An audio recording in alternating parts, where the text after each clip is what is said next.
everybody and welcome back to Big Oggie World. Today we're doing a recipe that I've wanted to do for a very long time, but you have to have a specific cheese to be able to do it, and I haven't been able to get it. And luckily John managed to find it in Waitrose, so hey ho, here we go. So you'll have to excuse my pronunciation. I was going to say, you haven't done this because you didn't want to go to Waitrose yourself and ask for the wrong cheese. Because I haven't got a clue how to say it, but I reckon what we're making is tartiflette, Yep, we'll go for tartiflette. Okay. One or the other. And it's basically very finely sliced potatoes layered with bacon and onions and a cheese called reblochon. Yeah, reblochon will be fine, whatever, Something it's close like enough. that. Yep. Now this is like a Swiss type recipe. They usually eat it in the Alps, I believe. So it should be lovely, and quite honestly, it's everything my family love, all in one dish. So let's get going on it. The first thing you need to do is you have to have 1.2 kilos peeled weight of potatoes. And this particular recipe is using Mary's Pipers or King Edward's. But I have seen lots of other recipes where they're using salad potatoes.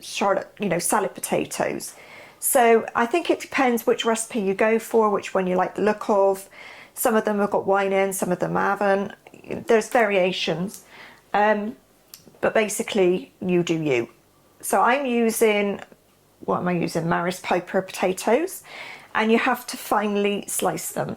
So I have used the good old mandolin, and they are very thin slices. Yeah, please be careful with the mandolin. We're not going to be hopefully telling people to go to Charcuterie afterwards or whatever. Or... No, mandolins are very tricky, but they are very good at cutting uniform thin slices of stuff. So the first thing you have to do is bring a large pan of water to the boil, and then you're going to put in your potatoes, and you're going to drop them in and cook them for 2 to 3 minutes and no more. It says to drain them on kitchen roll. I've got 2 tea towels because I just think it's going to just soak straight through kitchen roll anyway. And so you get them out of the water and then you allow them to steam dry until they are handable, basically, so they're not boiling your hands off. And then you crack on with the rest of it. So I'm going to go and do my potatoes and then I'll come back because you really don't need to see me boiling potatoes. So that's in a minute. Okay, so as you can see behind, the potatoes have been done. Quite a skill in itself. It was fun, wasn't it? Yes, it was. But there we go, they're done. And I'm sure that this is all going to be worth it in the end. So the next thing you do is you get yourself a frying pan, set it over a medium-high heat, and you do your bacon lardons. You don't add any fat at this point. Now, what I would say is use decent bacon. I mean, they're saying lardons, but I've not bought a lardon yet that's not full of white stuff. Yeah, seeped out that white stuff. So I've got a combination of really good smoked back bacon that I've chopped into pieces and lardons. Because what you want is when you've crisped up your bacon, you want to have some fat there to help cook your onions. So let's get on with this first.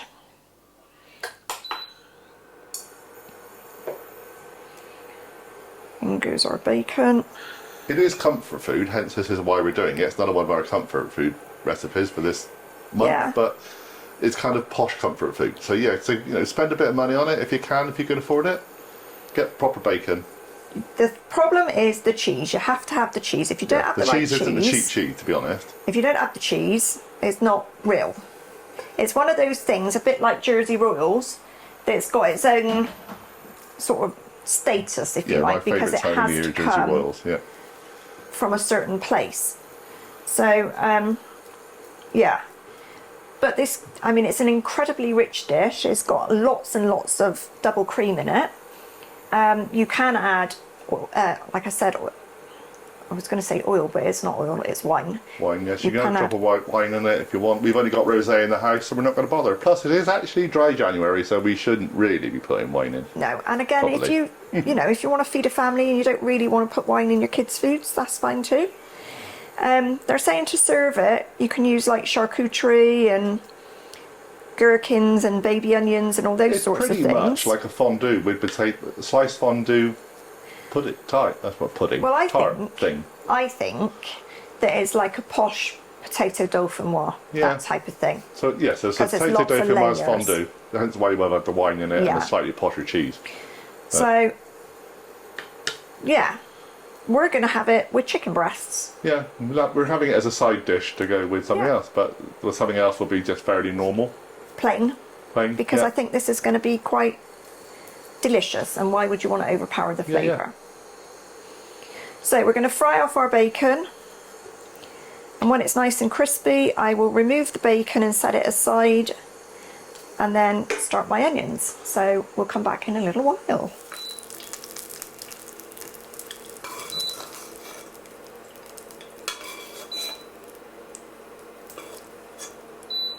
Right. Okay, so my bacon is done. I'm now going to turn the heat down a little bit. Add a knob of butter.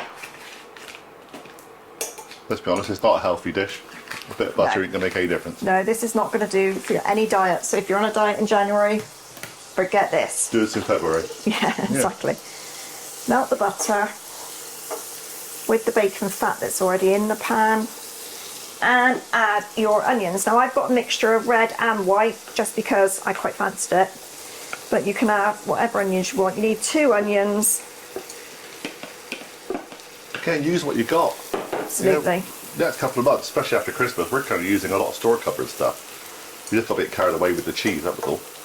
Well, because we finally found it. That was the thing. Yeah. But everything else has been pretty much what's in our freezer or in our store cupboard or in the shed with the vegetables. It's whatever we've got spare. So, you need to cook your onions now for a good 10 minutes until they soften and they go nicely golden. Again, they're finely sliced the same on the mandolin, weren't they? I did do them on the mandolin. You can just chop them finely if you want to, but cutting onions, to be quite honest, is one of my nemesises at the minute. So I had the mandolin out and thought, just get on with it. So I did. But you do it how you want. Okay, we'll come back when they're ready. Absolutely.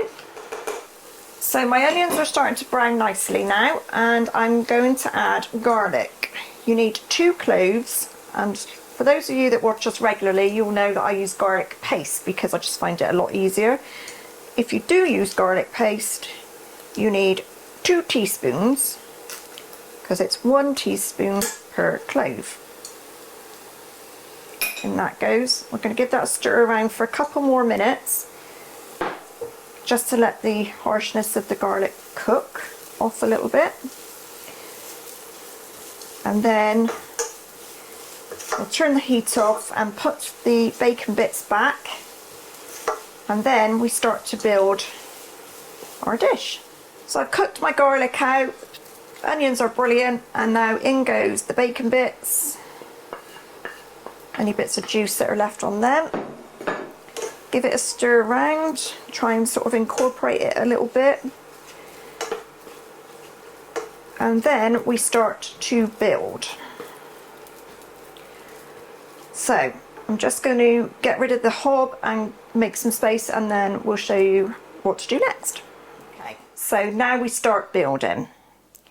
You need to heat your oven to 150, which is quite low for a fan, but it's going to cook for quite a long time. So I'm not doing that right now because you won't be able to hear me. The first layer needs to be potato, and you need to get a decent layer of potato in. So I suppose it needs a fairly solid base. Really. Yeah. Doesn't matter if it's not even. Who's going to see? Well, you can see through my dish, but... Yeah, we've got this dish. It may be a bit on the deep side, quite possibly, but you can now see what we're doing, which is why we've picked it.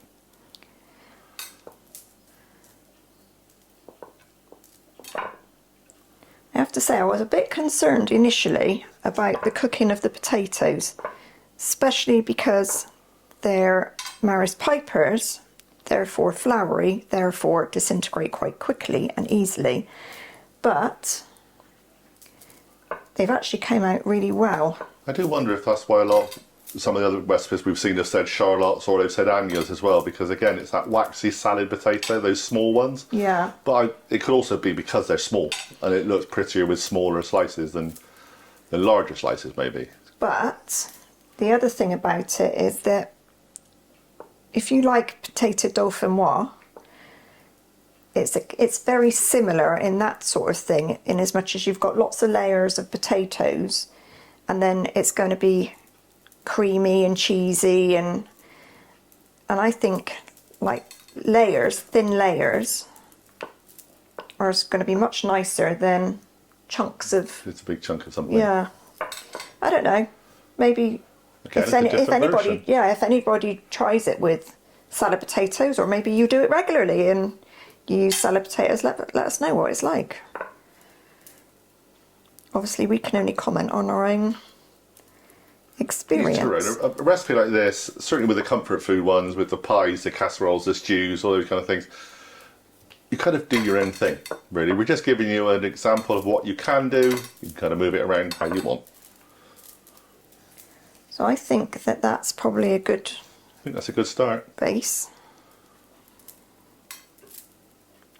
So the next thing you do is you get some of your oniony bacony mixture and you sprinkle that over. Like I said, it doesn't have to be even. No, you're not making a lasagna here. But you sort of want to try and get a bit in each corner, I would suggest, and a little bit in the middle. So you keep building this up. Once you've got your little bits of cream and bacon and onion, you drizzle a little bit of cream in it. Now, when I boiled my potatoes, I did put salt in the water, so I'm not going to salt the layers, but it says you can. We tend to sprinkle salt on top if we think of Exactly. when we do our actual dinner. So there's our little bit of cream.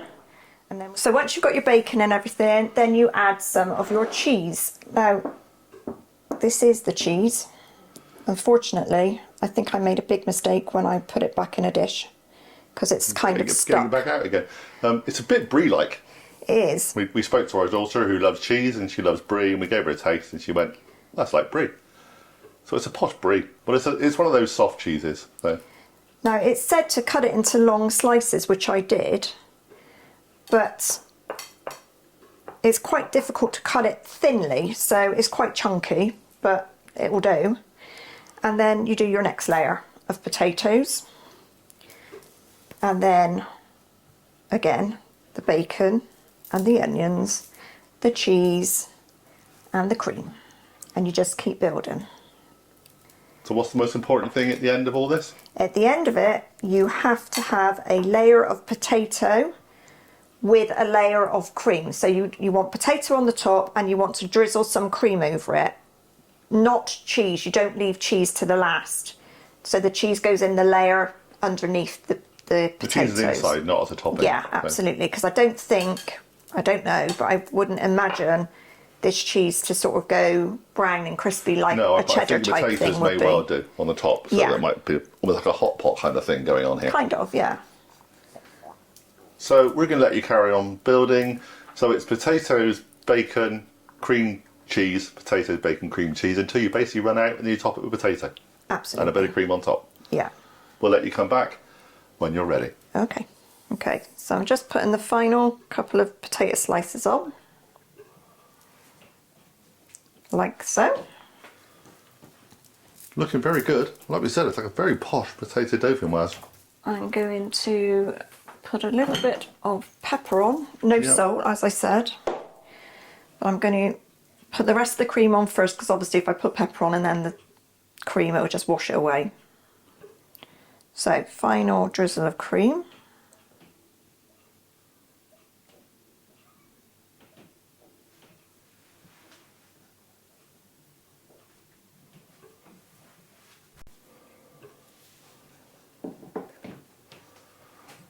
John, could you just reach my spatula for me, love? Please? Wooden one? No, that's it. Oh.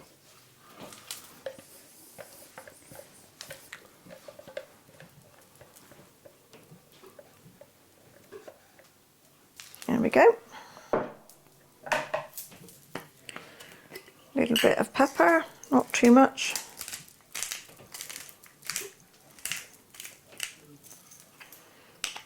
And that is ready to go in the oven at 150. Take your time. 170 if you're not using a fan, gas mark 3, and you need to cook it for an hour and 20 to an hour and 30 minutes until it's bubbling and golden brown on the top. They suggest then that you leave it for 10 minutes to sit before you cut it, I guess to allow all the It's going to be stuff pretty to lethal settle by back then. We'll down. be moving about. And that is it. So I'll put it in and we'll come back later and we'll cut a slice out for you and show you what it looks like. Okay, so that has been in the oven for an hour and 20 and looks amazing. I think you would agree. It looks delicious. It smells delicious. It's also a bit lethal right now. Yes, it's actually bubbling. So we're going to leave it 10 minutes and then I will cut some out and then we can have our tea, John. Good. Woohoo. Woohoo. It's worth waiting for. It really is. It smells fab. I think this is going to be a good one. Okay. Do you want to do a finish now? Because we're going to eat our tea afterwards, or do you want Yeah, we'll do it now, do a shall we? taste test? Let's finish. Right. It's going to be good. We know it's going to be good. You don't need to know that. Okay. So, this is tartiflette made with reblochon cheese, I believe. Something like that, anyway. A bit of a faff, if I'm honest, but looks totally worth it. And if you've got a mandolin, so much easier, no problem at all. So, if you like this, give us a thumbs up. If you'd like to see more of this, give us a thumbs up. If you haven't subscribed already, please do so and hit the notification bell so you know when we're around. We're trying to do three videos a week on this channel, a couple of videos on the golf channel.